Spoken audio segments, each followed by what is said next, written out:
कि जो संडे है, संडे की लाइव स्ट्रीम में हम स्क्रीनर की बात करेंगे। स्क्रीनर मतलब कि हम ट्रेडिंग करते हैं, ट्रेडिंग से पैसे तो कमा रहे हैं, पर उसको किसी जगह इन्वेस्ट भी करना पड़ेगा ना, तो वो हम कहाँ करेंगे? तो उसके लिए एक बेस्ट ऑप्शन है स्टॉक्स। इन्वेस्टिंग के लिए हम स्टॉक्स में इन्वेस्ट तो करेंगे, पर किस बेसिस पे करेंगे? जैसे हम ट्रेडिंग करते हैं, तो ट्रेडिंग करने के लिए हम कोई भी स्ट्रेटजी का यूज़ करते हैं। फॉर एग्जांपल, कई लोग टेक्निकल एनालिसिस का यूज़ करते हैं, कई लोग फंडामेंटल एनालिसिस करते हैं। जो फंडामेंटल एनालिसिस है, उसके बेस पर वो बाय एंड सेल करते हैं। वैसे ही जब हमको स्टॉक खरीदना है, तो उसमें भी सेम इसी दो टाइप के एनालिसिस होते हैं। एक होता है फंडामेंटल एनालिसिस एंड एक होता है टेक्निकल एनालिसिस। हम जो स्टॉक खरीदेंगे वो कंपनी के फंडामेंटल एनालिसिस करके लेंगे। क्यों? बिकॉज जो टेक्निकल एनालिसिस है कोई भी स्टॉक का, तो उसको मैनिपुलेट किया जा सकता है। जो फॉरेक्स मार्केट है, फॉरेक्स मार्केट तो बहुत बड़ा है, उसका एक दिन का टर्नओवर ही $7 ट्रिलियन के आजू बाजू है। जो जो हमारे इंडियन मार्केट है उससे तो कई गुना ज़्यादा है। सो हमारे इंडियन मार्केट है, उसको मैनिपुलेट करना पॉसिबल है। जब भी हम स्टॉक के फंडामेंटल अच्छे होने मैंडेटरी है। को कैसे पता चलेगा कि आप जो स्टॉक खरीद रहे हैं उसके फंडामेंटल कैसे हैं? तो उसी के लिए एक ऐप आती है जिसका नाम है स्क्रीनर। फॉर एग्जांपल, इधर आप ये स्क्रीनर का होम पेज है। आपको यहाँ पे अलग अलग कंपनी का के फंडामेंटल एनालिसिस कर सकते हैं। फॉर एग्जांपल, अभी टाटा मोटर्स है, तो मैं टाटा मोटर्स लिखूंगा, तो यहाँ पे मुझे ये स्क्रीनर दिखा देगा कि बहुत सारी चीज़ें यहाँ पे हैं जो हमें सीखनी पड़ेगी। तो पहले बात करते हैं, तो ये कंपनी का नाम है कि जिस अपनी कंपनी का हमको फंडामेंटल एनालिसिस करना है, उसका नाम है एंड वो किस प्राइस पे ट्रेड कर रहा है वो यहाँ पे आपको दिखेगा। एंड जब भी मार्केट क्लोज हुआ हो, फॉर एग्जांपल, जो हमारा स्टॉक मार्केट है, इंडियन स्टॉक मार्केट, वो कब क्लोज हुआ था? तो लास्ट फ्राइडे को। तो वो फ्राइडे को कितना फॉल किया था, तो वो यहाँ पे आपको दिखा हुआ नज़र आ जाएगा एंड उसी के साथ डेट भी आ जाएगी। जब लास्ट कौन सी डेट को मार्केट ओपन था वो डेट आ जाएगी इधर। एंड यहाँ पे आप देख सकते हैं कि TATAMotors.com, तो इस पर आप क्लिक करोगे तो ये आपको एक जो कंपनी है उसकी जो वेबसाइट है हमको सब कुछ दिखा देगा। फॉर एग्जांपल, ये टाटा मोटर्स की वेबसाइट है। यहाँ पे सारी चीज़ें आप देख सकते हैं।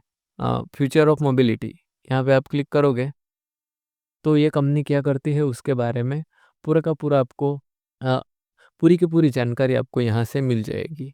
यहाँ से आप कंपनी की हिस्ट्री क्या है उसके बारे में जान सकते हैं कि कैसे कंपनी स्टार्ट हुई थी। एंड आप देख सकते हैं, मतलब कि यहाँ से आपको पूरी की पूरी जानकारी मिल जाएगी कि कब कंपनी स्टार्ट हुई थी एंड कंपनी ने क्या क्या किया है उसके बारे में। सारी चीज़ें आपको यहाँ से कंपनी की वेबसाइट से पता चल जाएगी। फॉर एग्जांपल, यहाँ पे कैरियर है, तो ओवरव्यू में जाके आप सभी चीज़ें देख सकते हैं।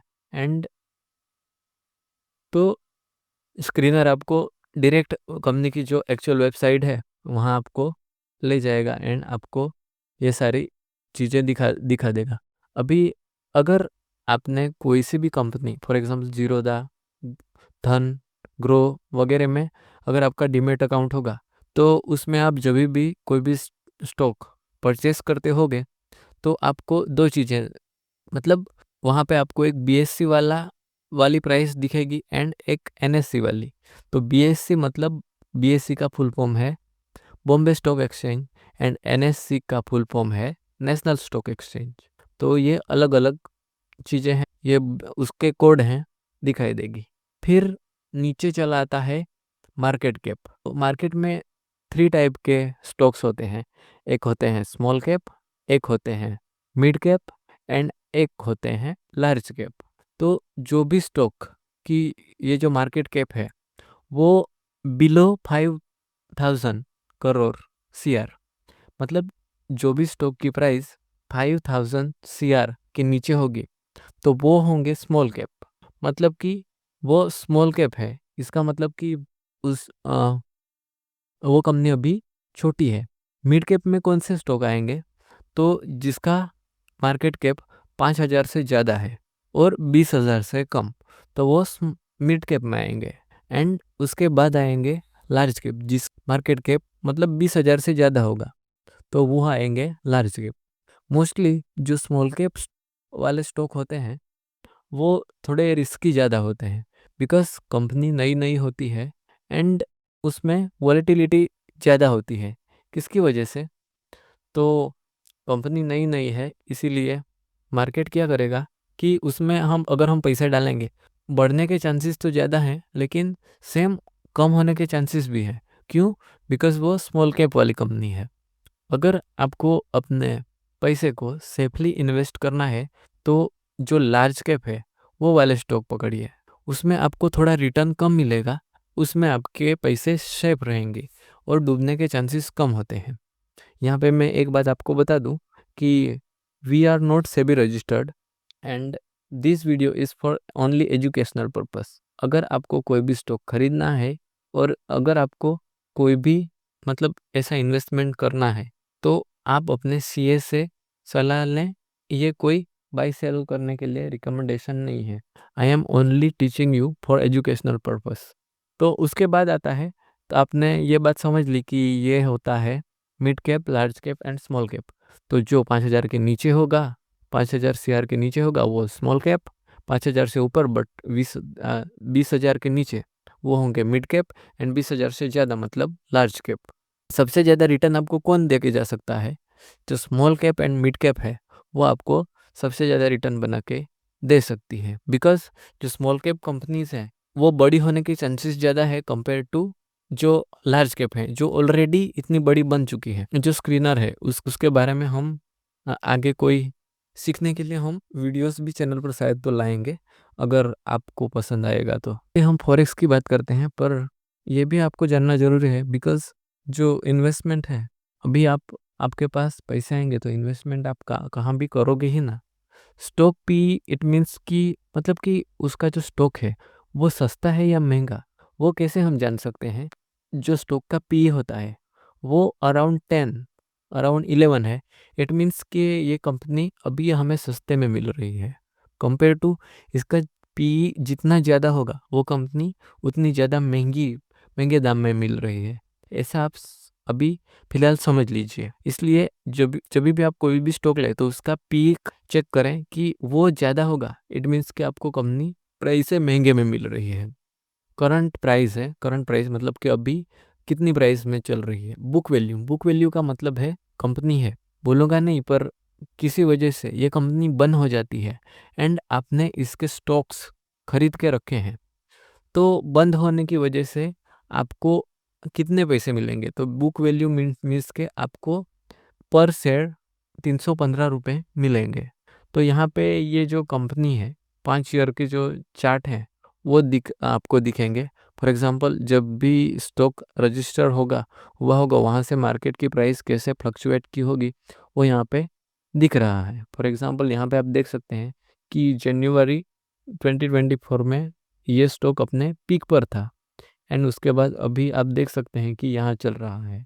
तो ये सारी चीज़ें आप देख सकते हैं एंड यहाँ पे कंक्लूजन दिखा रहा है। इसके प्रो एंड कॉन्स क्या है? तो कंपनी हैज़ रिड्यूस डेप्ट, मतलब कि इसका डेप्ट है वो कम हो चुका है, वो आप यहाँ पे देख सकते हैं। नीचे नीचे और भी बहुत सारी चीज़ें हैं जिसके बारे में हम और डिटेल्ड में बात करेंगे एंड इसके बारे में हम वीडियोस भी लाएंगे, जिससे आप आसानी से ये स्टॉक्स हैं उसको फंडामेंटली एनालिसिस कर सकें। पहला इसका प्रोज क्या है? तो कंपनी हैज़ रिड्यूस डेप्ट, मतलब कि इसने अपना थोड़ा बहुत कर्जा कम किया है एंड नीचे डिलीवर गुड प्रॉफिट ग्रोथ।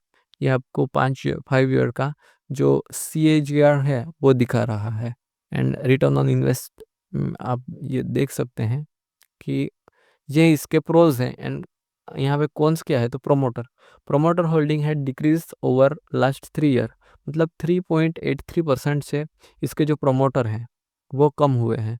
तो आप यहाँ पे लिख सकते हैं, फॉर एग्जांपल प्रोमोटर मैंने लिखा, ओके। तो प्रोमोटर मीन्स कि जो कंपनी को प्रमोट करता है, कंपनी में जो पैसा लगा होता है वो उसके प्रमोटर का लगा होता है। इसका मतलब है कि जो कंपनी के वो कम हो रहे हैं, इसका मतलब कि शायद कंपनी में कोई गड़बड़ी है, उसी की वजह से वो अपना पैसा वहाँ से निकाल रहे हैं। ये एक हो सकता है। हम डिटेल में इसके बारे में बात करेंगे।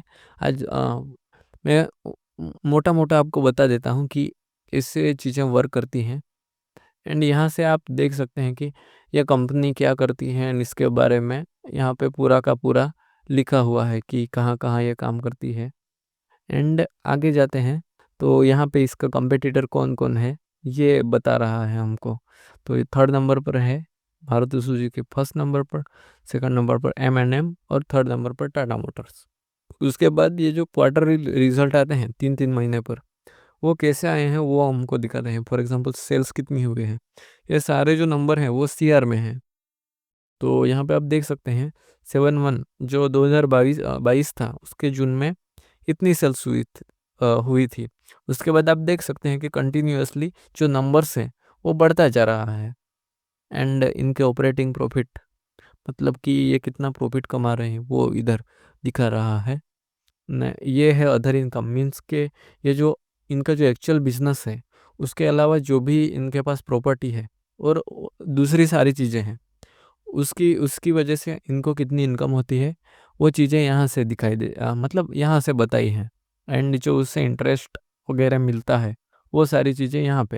एंड टैक्स मतलब जो नेट प्रॉफिट है, वो यहाँ पे दिखाई दे रहा है। एंड देख सकते हैं 2022 में कंपनी थोड़ा लॉस में थी, उसके बाद कंटिन्यूअस ये प्रॉफिट कर रही है। इससे आप समझ सकते हैं। एंड यहाँ पे प्रॉफिट और लॉस करती है वो यहाँ पे हमको दिखाया गया है। तो यहाँ पे आप देख सकते हैं कि यहाँ पे मार्केट 2025 के मार्च में मार्केट में से इसने इतनी सेल्स की थी, उसमें से एक्सपेंस इतना था एंड जो ऑपरेटिंग प्रॉफिट था वो इतना था। तो ऐसी चीज़ें हमको देखनी है। फिर ये है बैलेंस शीट।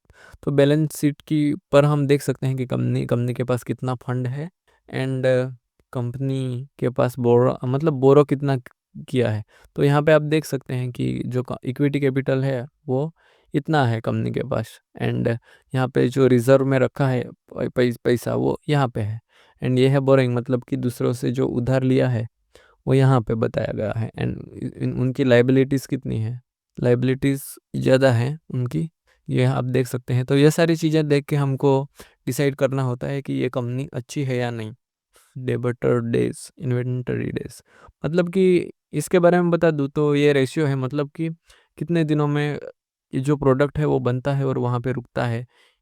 और पड़ा कितने दिन रहता है, मतलब पैसे कितने दिन में वापस घूमते हैं। एंड ये सारी चीज़ें हैं। एंड शेयर होल्डिंग पैटर्न्स यहाँ पे ये देख सकते हैं प्रमोटर।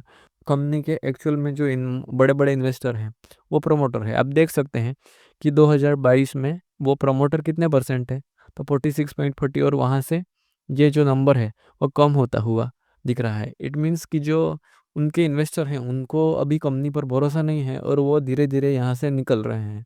तो ये एक बड़ा मतलब साइन है कि मतलब कंपनी में मतलब कुछ ना कुछ गड़बड़ी है, मतलब कि कंपनी प्रॉफिट नहीं कर रही है उसके पीछे। तो ये चीज़ देख के भी आप कंपनी कैसी है उस पर उसका अंदाज़ा लगा सकते हैं। ये एफआईआई है और डीआईआई है। फिर ये गवर्नमेंट का कितना हिस्सा है, फिर पब्लिक का कितना हिस्सा है, वो आप देख सकते हैं। आप देख सकते हैं यहाँ पे 24 था, फिर ये आंकड़ा धीरे-धीरे कम हुआ एंड अभी 23% है।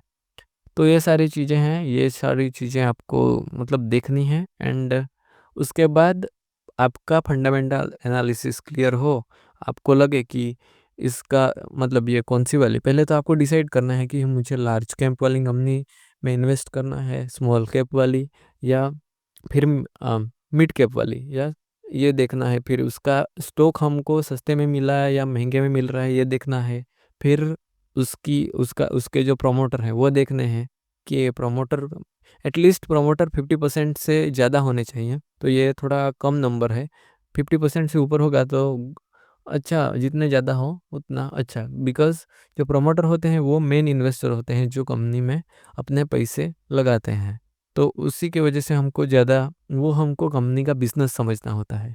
तो मैंने आपको बताया अबाउट सेक्शन में जाके आपको पढ़ना पड़ेगा कि कंपनी क्या करती है एक्चुअल में, एंड कंपनी कौन सी वाली प्रोडक्ट बनाती है, कहाँ बेचती है।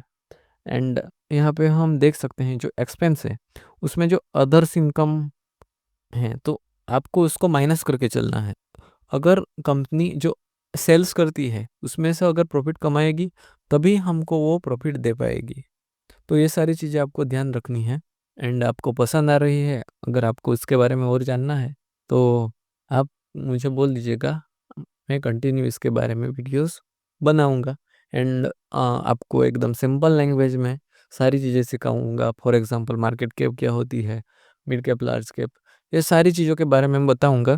मुझे कमेंट करके बताना कि हमें इसके बारे में वीडियो चाहिए, तो हम ज़रूर इसके बारे में वीडियो बनाएंगे। So that's it for today's video. I hope कि आपको जो वीडियो है वो थोड़ा अलग टॉपिक था, तो आपको मज़ा आया होगा, कुछ ना कुछ जानने को मिल रहा होगा, कुछ ना कुछ सीखने को मिला होगा। तो ऐसे ही वीडियो इस चैनल पर आते रहेंगे। मतलब ऐसे, मतलब कि मेनली तो हम फॉरेक्स को ट्रेड करते हैं, इसलिए एवरीडे हम अभी तो हमने एक चैलेंज ले रखा है कि हम 75 तक continue 10 to 11 PM live stream करेंगे। तो वो अभी तो हमारा एक्चुअल में चल रहा है, पर साथ-साथ हम इस चैनल पर वीडियो भी लाने वाले हैं, जैसे कि जो टेक्निकल एनालिसिस है। फिर अभी हम आज से हमने ये स्क्रीनर वाला, तो ये सारी चीज़ें धीरे-धीरे इस चैनल पर आएगी। अगर आपको कोई टॉपिक के बारे में वीडियो चाहिए, तो आप मुझे कमेंट करके बता सकते हैं। So I will make the video, उसके बारे में मैं मतलब वीडियो बनाऊँ। मे बी नेक्स्ट वीक आएगा, उस दिन हम कोई कंपनी लेंगे, उसको मैं कैसे देखता हूँ, उसके बारे में हम बात करेंगे। तो that's it for today's video. So see you tomorrow. Thank you. Tata Motors.